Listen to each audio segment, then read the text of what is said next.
mom's coming. Very tough. The one area is I do let her express herself, and I do let her do that. I love her for that, and she would do it. So here's what really happened. North's Instagram account suddenly vanished, and even though it later came back, let's not pretend this shocked anyone. The page disappeared less than 3 weeks after it was launched. One moment it was active, and the next, it couldn't be found at all. Media outlets confirmed the account became unavailable without warning. And let's be honest, a 12-year-old doesn't randomly wake up and delete their entire profile like that.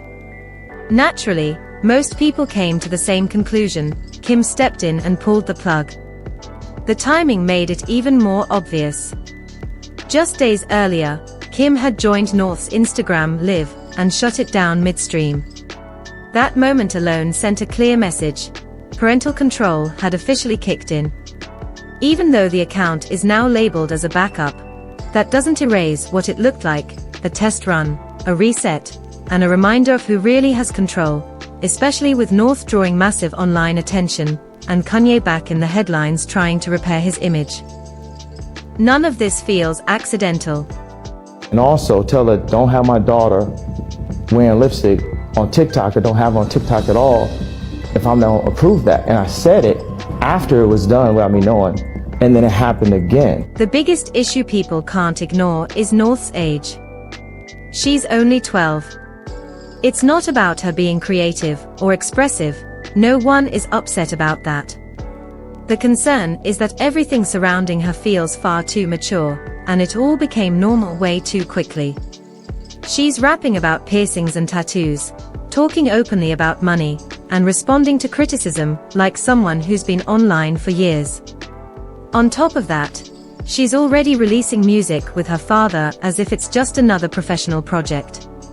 People are like, oh, this blue hair, all of a sudden, or like her fake piercings that she puts up, or her, Some people online tried to frame it as fearless or iconic, but a much larger group kept repeating the same concern: something about this doesn't sit right. Parents flooded the comments comparing North to their own 12-year-olds. Kids who still need help with homework, still make friendship bracelets, and still behave like actual children. Many were genuinely confused about how kids the same age could seem so different. That gap is what really sparked backlash. According to reports, Kim eventually stepped in and started setting boundaries. She reportedly felt North was acting too grown, and once criticism intensified, she decided Instagram wasn't the right space for her yet. Another source claimed that the grills, the ice blue hair, and the overall image made Kim pause and rethink things. Now the narrative being pushed is that Kim is extremely hands-on and protective, and that North's age is the main concern. She's only 12, and Kim didn't want her dealing with online pressure, comments, and constant noise just yet. Yes, the Instagram account did return, but let's not pretend we don't know who shut it down in the first place. That wasn't North having a sudden moment of reflection. That was a parent stepping in and hitting the off switch. And let's not forget, Instagram's minimum age is 13. North is 12. So why was this even happening? This also wasn't a secret account. Her bio clearly stated it was managed by parents, meaning adults were involved from day one. Most people already assumed Kim was running it. One comment said it plainly: Kanye wouldn't manage it because he's against her being on social media, so it had to be Kim. And the numbers proved how serious this was. North's very first post pulled in millions of views almost instantly. Another comment summed it up harshly, saying adults following a 12-year-old online is disturbing. This never felt like a child casually exploring social media. It looked carefully planned, and honestly, none of this really surprised anyone. As many people put it, when you raise your child like a best friend instead of a parent, this is often the result. So I think like the one conception that people might have is like, oh, she's trying to be her bestie and lets her get away with a lot. Like, no, Northie actually has a lot of rules. That brings us to the most recent Instagram live. Maybe this was the moment Kim realized things were going too far and decided to intervene.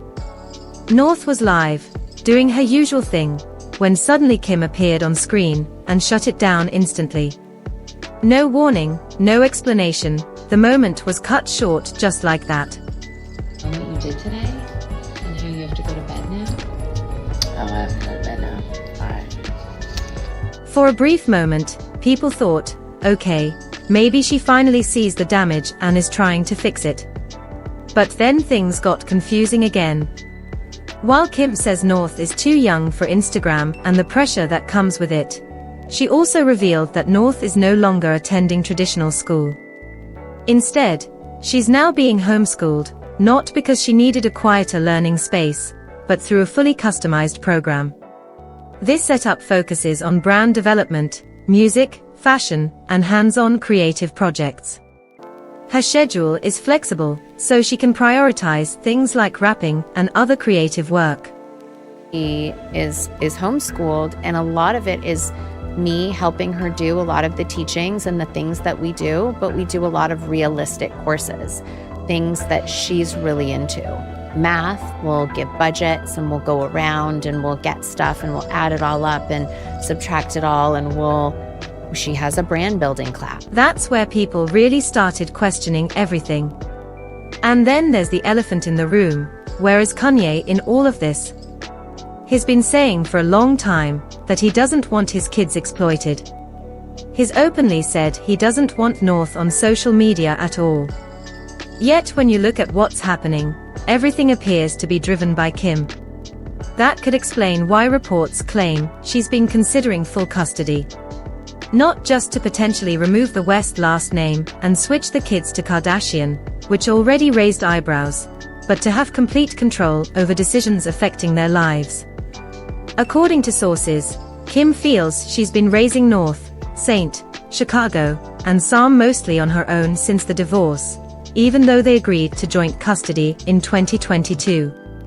In reality, insiders say that arrangement hasn't truly played out that way. According to the neighborhood talk quoted by The Sun, they stated, neither of them want to seem like the loser in this divorce, and they will both fight hard for their kids. Kim has made it clear she wants full custody, so if Kanye tries to fight her on that, the custody battle will be brutal. And this is where things get even more complicated. Kanye has recently issued apologies for his past anti-Semitic remarks. Everyone remembers the statements, the posts, and the backlash that followed. Later, he blamed much of it on injuries from his car accident and admitted he was in a dark mental space at the time. By the way, that frontal damage was undiagnosed for a long time. Well, we should say that I believe it was around 2015, Kanye was put on an involuntary psychiatric hold. He was diagnosed with, at that point, with bipolar disorder. If Kanye truly wants to protect his daughter the way he claims, then real parenting, not just public statements, needs to happen. Otherwise, this ongoing back and forth will continue turning into a conflict between two adults who can't agree, while North remains caught in the middle. Until both parents are on the same page, it won't matter how many rules are set, or how many accounts get taken down. The situation won't actually be resolved. But now I want to hear from you. Do you think Kim made the right decision by pulling North off social media? Or does the timing feel a little too convenient? Drop your thoughts in the comments, because this feels like the start of something much bigger, not the end.